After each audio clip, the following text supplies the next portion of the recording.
Ada yang pernah dengar kata coding atau kecerdasan buatan atau AI? Pernah dengar AI? AI itu dari bahasa Inggris ya, artinya itu kecerdasan artifisial atau kecerdasan buatan gitu ya. Nah, kemudian pernahkah kalian menggunakan cara kerja KKA? KKA itu coding dan kecerdasan artifisial dalam kehidupan sehari-hari. Pernah tidak? Hah? Tidak. Mungkin tidak tuh karena kita belum tahu coding itu apa ya. Nanti kita belajar. Nah, untuk itu pembelajaran hari ini kita akan menyangkut tentang coding. Apakah benar coding itu ada dalam kehidupan sehari-hari kita? Oke, kita lanjut ya. Nah, di sini ada tujuan pembelajaran. Tujuan pembelajaran hari ini adalah satu, siswa mampu menerapkan cara berpikir komputasional pada kehidupan sehari-hari. Kemudian, siswa mampu memahami manfaat penerapan berpikir komputasional. Dan yang ketiga yaitu siswa mampu memahami permasalahan sederhana dalam kehidupan sehari-hari. Nah, ini nanti kita akan pelajari ini apa sih cara berpikir komputasional itu, bagaimana cara memahaminya, terus kemudian ada tidak manfaat itu dalam kehidupan sehari-hari, dan kita permasalahan apa sih yang bisa diselesaikan dalam berpikir komputasional. Oke ya, kita lanjut ya. Nah, di sini kita ice breaking dulu. Oke, kita ice breaking dulu ya, sebentar. Tepuk semangat.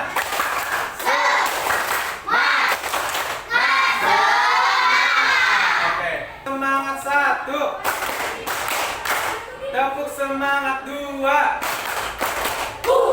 Tepuk semangat tiga.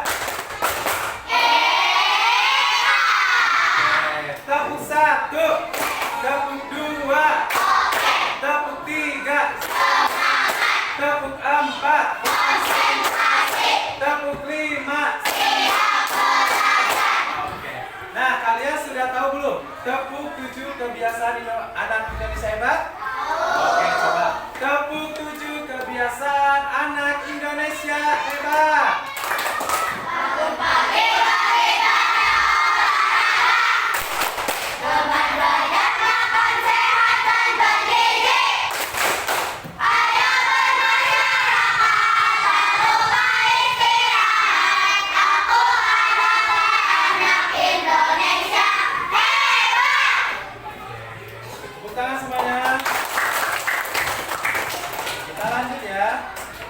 Nah, ini ada ke pengertian coding. Nah, perhatikan ya baik-baik. Boleh dicatat. Kalau misalkan kalian, ini perlu, ini penting dicatat, boleh dicatat dulu. Sambil dicatat, Bapak sambil menjelaskan ya. Oke. Coding dan kecerdasan artifisial atau AI adalah dua hal yang saling berkaitan erat di dunia teknologi saat ini. Berikut penjelasan singkat masing-masing. Nah, berarti coding dan kecerdasan artifisial itu adalah dua hal yang saling berkaitan erat di dunia teknologi saat ini. Nah, kemudian untuk pengertian coding sendiri adalah proses mengkonversi keinginan manusia menjadi format yang dapat dipahami oleh komputer menggunakan bahasa pemrograman.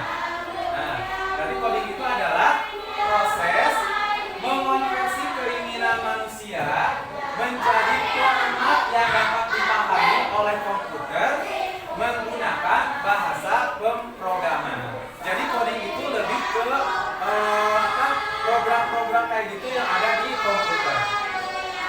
Kemudian untuk kecerdasan buatan atau artificial Artificial Intelligence atau disingkat AI adalah teknologi di bidang ilmu komputer yang mensimulasikan kecerdasan manusia ke dalam mesin atau komputer untuk menyelesaikan berbagai persoalan dan pekerjaan seperti dan sebaik yang dilakukan manusia. Jadi AI ini itu sumbernya itu dari manusia. Manusia yang mempunyai data kemudian dimasukkan ke komputer sehingga komputer itu menjadi seperti orang cerdas. Ya, kalian pernah tidak melakukan searching di Google langsung dapat jawabannya?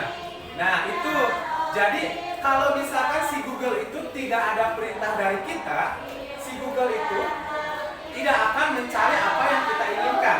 Ya, jadi kan kosong aja gitu, nggak ada. Nah, misalkan gini, saya butuh pengertian coding, ditulis aja pengertian coding. Itu kan perintah dari siapa?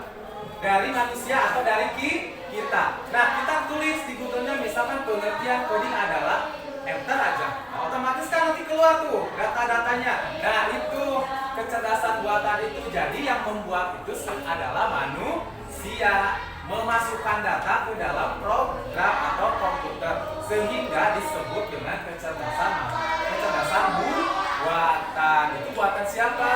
Buatan manusia. Nah, jadi disebutnya AI.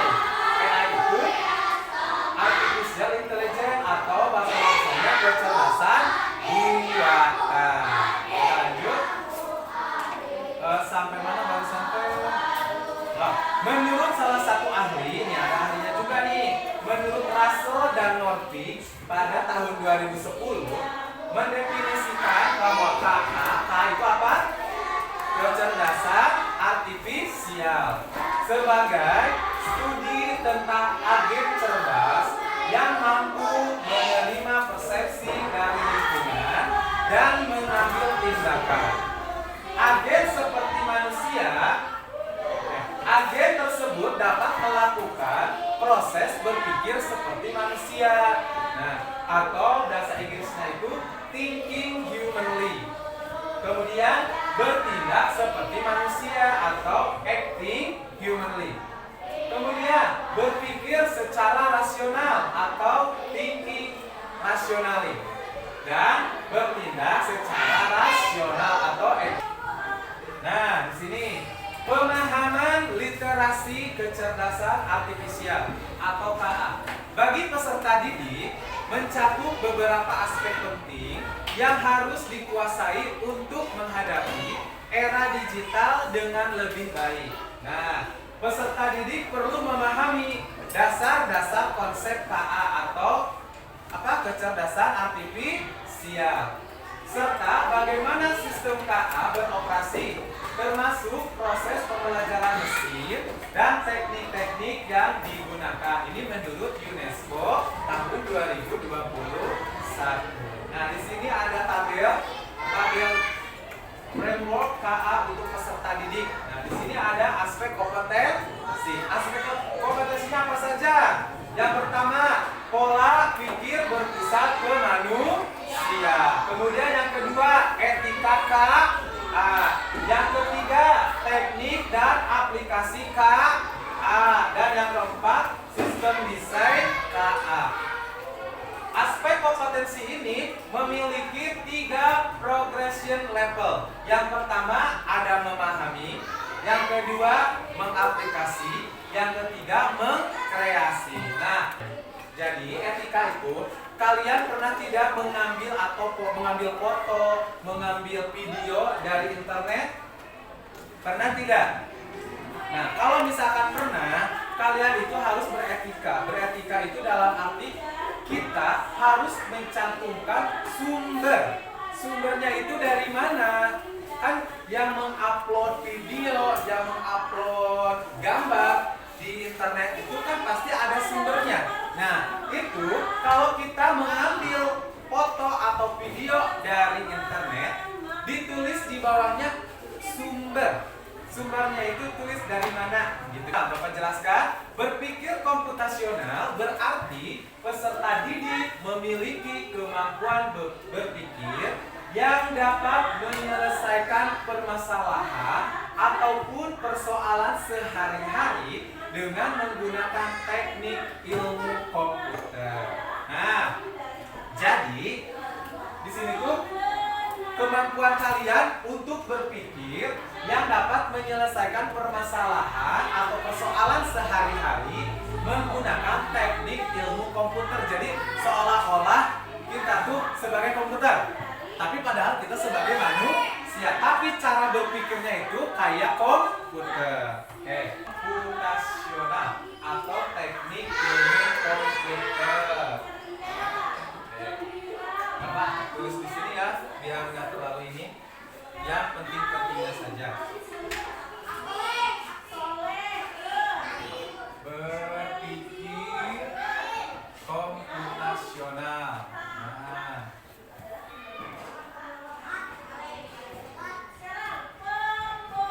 Sudah? Kita lanjut bisa? Oke, lanjut ya. Nah, prinsip berpikir komputasional. Prinsip berpikir komputasional mencakup dekomposisi, pengenalan pola, abstraksi, dan berpikir algoritma menurut Supiarno. Nah, keempat prinsip ini kemudian akan dijelaskan dan diuraikan dengan penggunaan aktivitas untuk mempermudah perkenalan dengan prinsip berpikir komputasional tersebut. Nah, adapun prinsip dan aktivitas tersebut terdiri dari 4. Berarti prinsip dari berpikir komputasional itu ada 4. Yang pertama, decomposition atau dekomposisi, artinya pemecahan masalah. Berarti yang pertama apa? Dekomposisi. Nah, dekomposisi itu apa tadi teh? Pemecahan masalah. Nah, ini prinsip yang pertama. Oke. Kemudian yang kedua, prinsipnya apa? Pattern recognition atau pengenalan pola. Oke, tulis yang kedua, pengenalan pola atau pattern recognition. Kemudian prinsip yang ketiga itu adalah abstraction atau abstraksi. Nah, untuk pengertiannya nanti ya dijelaskan. Sekarang tulis dulu ini untuk 4 prinsip berpikir komputasional. Kemudian yang keempat yaitu algorithmic thinking, yaitu berpikir algoritmik atau algoritma. Nah, 4 langkah berpikir komputasional. Yang pertama apa? Dekomposisi atau decomposition, yaitu memecah masalah. Nah, artinya memecah masalah besar menjadi bagian-bagian kecil agar lebih mudah dipahami. Nah, dekomposisi itu berarti masalah yang besar kita bagi-bagi menjadi kecil agar mudah dipahami. Ada contohnya nih, mau masak nasi goreng. Nah, tapi kan kita tidak tahu ya, masak nasi goreng, banyak. Nah, pecah langkahnya. Nah, ini kan nasi goreng itu adalah masalah besar. Kita bagi-bagi menjadi kecil. Apa sih? Pertama, siapkan bahan. Kemudian iris bumbu. Kemudian tumis. Kemudian campur nasi. Dan kemudian beri bumbu. Ini menurut versinya. Dekomposisi itu dari masalah besar menjadi kecil. Oke, kita lanjut ke yang kedua. Prinsip yang kedua yaitu pattern recognition atau mengenali pola.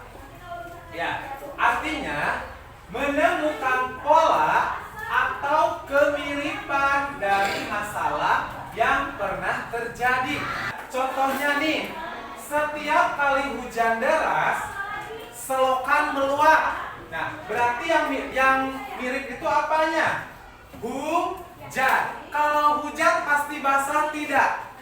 Basah. Setiap kali hujan basah. Polanya air tidak tertampung karena sampah. Nah, prinsip yang ketiga apa? Abstraction atau menyaring informasi penting. Jadi, pengertiannya mengabaikan hal yang tidak penting dan fokus pada inti masalah. Contohnya, saat belajar ini sekarang belajar nih. Saat belajar untuk ujian, kamu hanya fokus pada poin-poin penting, bukan semua isi buku. Betul tidak? Kalau belajar suka dikasih kisi-kisi. Nah, kisi-kisi itu merupakan yang paling penting.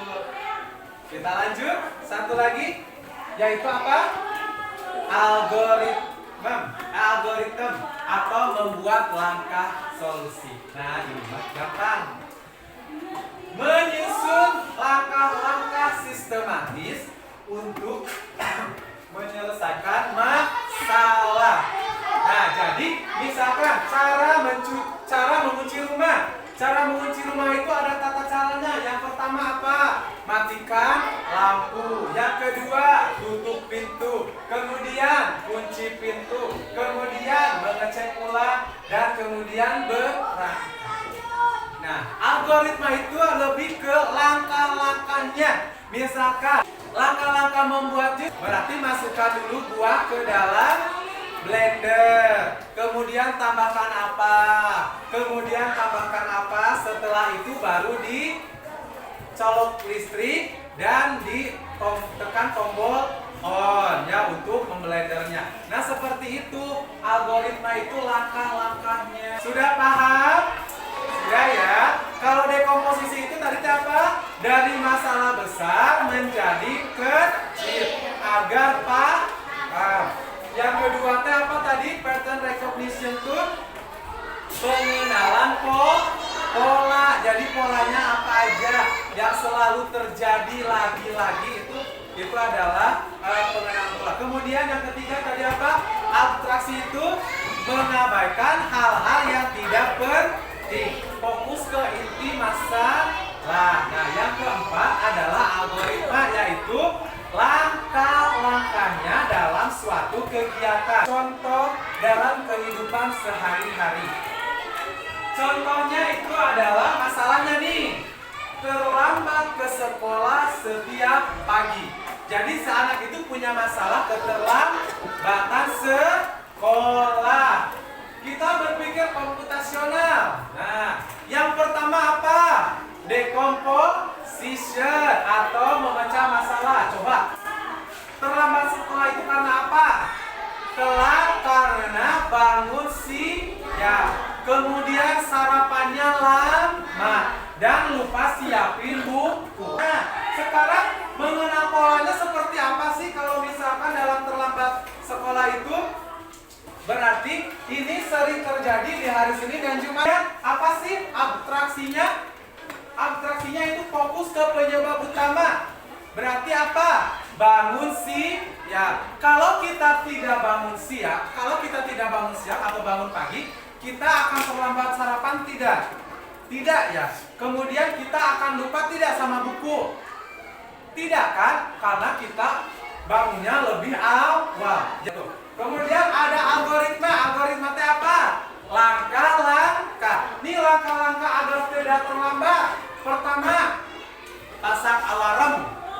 Bisa membangunkan? Bisa. Kemudian tidur lebih awal. Betul tidak? Betul. Kemudian siapkan tas seragam pada malam harinya. Berpikir komputasional untuk memecahkan berbagai masalah dalam kehidupan sehari-hari. Nah, di era digital saat ini, berpikir komputasional bukan hanya keterampilan bagi ilmuwan komputer, tetapi juga kemampuan esensial dalam kehidupan sehari-hari. Kemampuan berpikir komputasional yang dimaksud dapat digunakan dalam keseharian seperti berikut.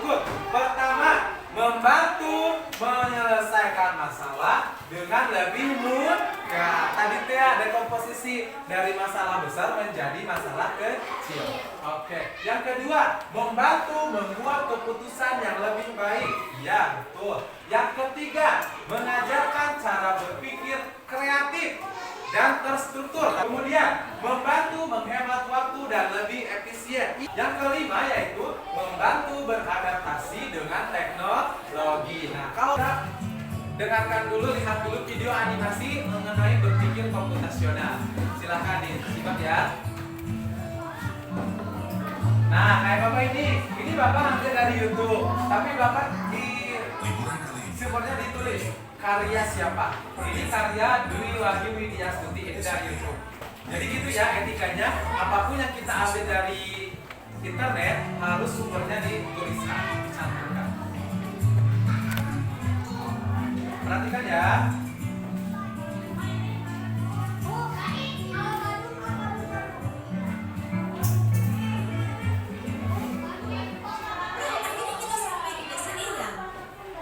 Guys, ini kita sekedar liburan, tapi kali ini kita akan belajar dari kehidupan pakai cara berpikir komputasional.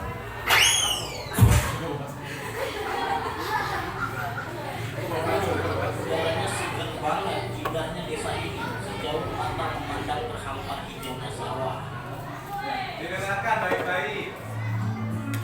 Ini contoh ya, contoh dalam kehidupan sehari-hari berpikir komputasional. Jadi kita perlu bersihin rumah Eyang nih.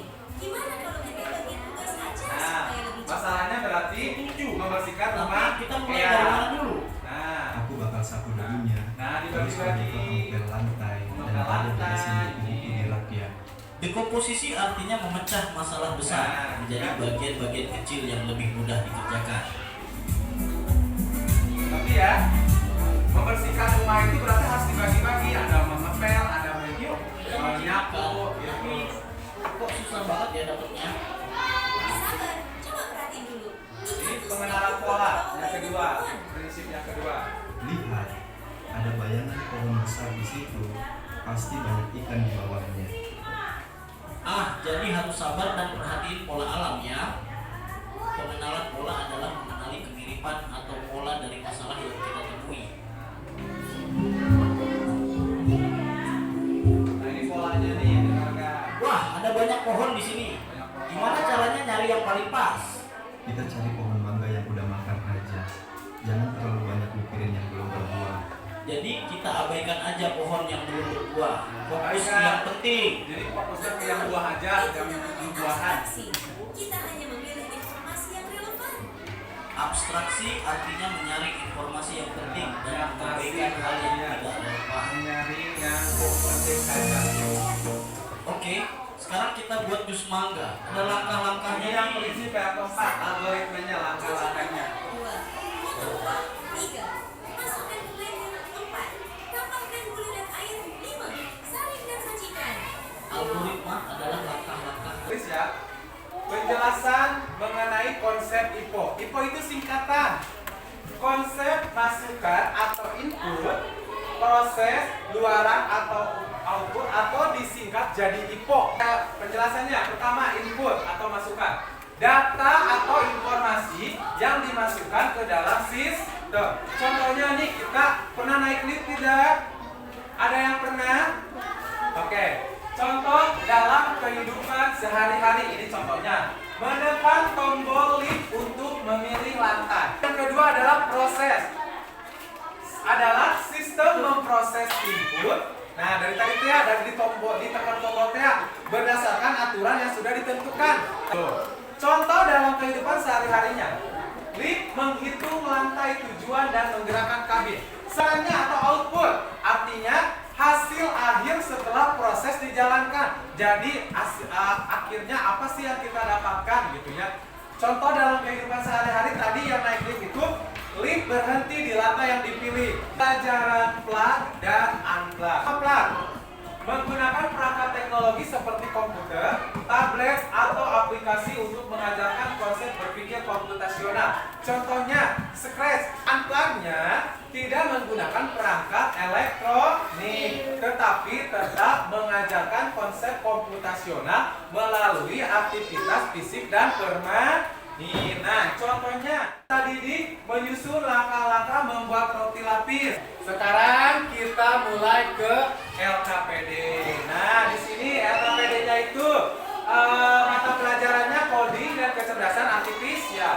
Jenjangnya sekolah dasar, kemudian fase kelasnya itu fase C kelas 5. Tujuannya untuk apa? Pertama, siswa dapat memahami cara membuat nasi goreng. Kemudian, siswa dapat mengembangkan keterampilan motorik dan kreativitas melalui kemudian pattern rekognisinya apa yang selalu sama saat membuat nasi goreng.